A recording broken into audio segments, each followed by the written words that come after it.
Radhe Radhe everyone. आज के vlog में हम वृंदावन जा रहे हैं, हमें परिक्रमा करनी है। तो मैं, मामा, मम्मी, शानू के पापा और मामा जी की लड़की हमारे साथ में हैं। हम सभी फैमिली वाले अपनी गाड़ी लेके गए हैं और हमारे साथ में दीदी और जीजा जी भी हैं, वो अपनी गाड़ी से आ रहे हैं, उनके साथ में हम जा रहे हैं। सभी को परिक्रमा करनी है तो रात में ही निकले हैं। हम लोग अपने घर से 11 बजे निकले हैं करीब, और यहाँ हम स्पेशली परिक्रमा के लिए ही जा रहे हैं क्योंकि दर्शन तो हर बार हो ही जाते हैं, परिक्रमा हर बार नहीं होती है। तो हमने गोवर्धन की और पूरी गोवर्धन की परिक्रमा करी है। उसके बाद हमने जगन्नाथ जी की भी करी है। यहाँ हम लोग अभी गाड़ी में ही सफ़र कर रहे हैं, तो लंबा रास्ता होता है, गाड़ी में भी लगभग 3 घंटे लग ही जाते हैं। 3 से ज़्यादा ही लग गए बल्कि हमें तो जाते हुए भी। लगभग हम लोग 2:30 बजे करीब शायद पहुँचे थे, 11 बजे से चले हुए रात में।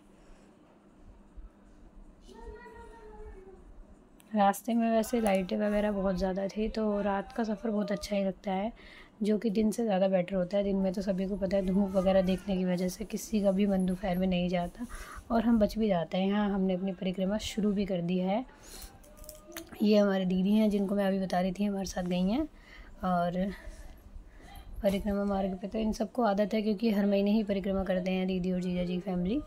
बस हम लोग जो है हर बार नहीं करते हैं, बस शानू के पापा इनके साथ हर महीने आते हैं परिक्रमा करने। और मेरी तो ये फर्स्ट परिक्रमा है क्योंकि मैंने तो यात्रा भी अपने ससुराल में आके ही शुरू की है, क्योंकि मैं कभी भी अपने मायके से किसी भी दर्शन या यात्रा के लिए नहीं गई हूँ। शानू के बाद ही मैं वृंदावन आई थी मार्च में ही, और अब मुझे दोबारा इसी साल में दोबारा मौका मिल गया आने का, नवंबर में।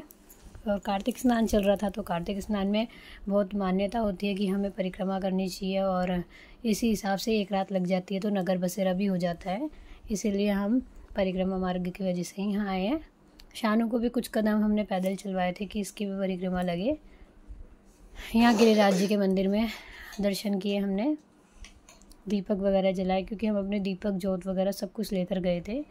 यहाँ सभी जगह पे मेला लगा हुआ होता है, तो वही है, हर जगह पे चूड़ियाँ, बिंदी, सिंदूर, सभी श्रृंगार का सामान, बच्चों के कुछ कपड़े वगैरह, नई चीज़ें, सब कुछ थी। वैसे शादियों के हम सारे कपड़े ले गए थे सर्दी के हिसाब से, पर ज़्यादा ठंड नहीं थी, बस बच्चे के हिसाब से ही थी। और जैसे ही हम लोग घर से गाड़ी से बाहर निकले तो देखा कि इसकी सॉक्स तो गाड़ी में ही रह गई थी। फिर हमने बीच रास्ते में इसके लिए सॉक्स ली थी, उसको पहनाई थी। यहाँ पर सभी लोग अपने अपने हिसाब से घर बनाते हैं, तो हमने भी अपने हिसाब से एक घर बना दिया। और जो भी है सब बनाते ही आते जाते तो भगवान जी का आशीर्वाद पाते हैं।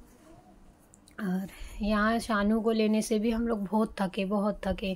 कभी इसकी दादी ने लिया, कभी पापा ने लिया, कभी इसकी बुआ ने लिया, कभी इसके बाबा ने लिया, जो कि बाबा ने तो इतना ज़्यादा लिया था कि आधी परिक्रमा पार कर दी थी पूरी। उन्होंने पूंछली के लोटे तक पहुँचा दिया था, आधी परिक्रमा तक बाबा जी ने लिया और बहुत स्पीड से आगे निकल गए। हम लोग देखते ही रह गए, सबसे आगे मामा ही थे। ये जा रहे मामा अपने आगे। यहाँ हम लोग अब मंदिर में पहुँच गए हैं, तो हमने यहाँ भी दर्शन किए। दर्शन करने के बाद मानसी गंगा जो है उसमें स्नान होता है, यहाँ पर मानसी गंगा भी थी, तो सभी ने थोड़ा बहुत स्नान किया। स्नान के बाद हम भी अपना दीप वगैरह लाए थे, जो कि 365 बत्तियाँ होती हैं जलाने के लिए, वो जलाई। यहाँ मामा जी ने पूरा साथ दिया। मामा जी के साथ भी बहुत अच्छा रहता है क्योंकि वो हर चीज़ को एंजॉय भी करते हैं और सभी को बहुत अच्छे से पूजा पाठ करने देते हैं, जल्दी नहीं मचाते। तो यहाँ हमने अच्छे से जोत वगैरह, दीपक वगैरह जलाया और खूब अच्छे से हमारी पूजा पाठ हुई, जो कि ये था कि हाँ, अपनी फैमिली जब जाते तो कोई जल्दबाजी नहीं होती है। बड़े ही अच्छे से दर्शन किए हम लोगों ने यहाँ, और अब हम यहाँ से चल दिए।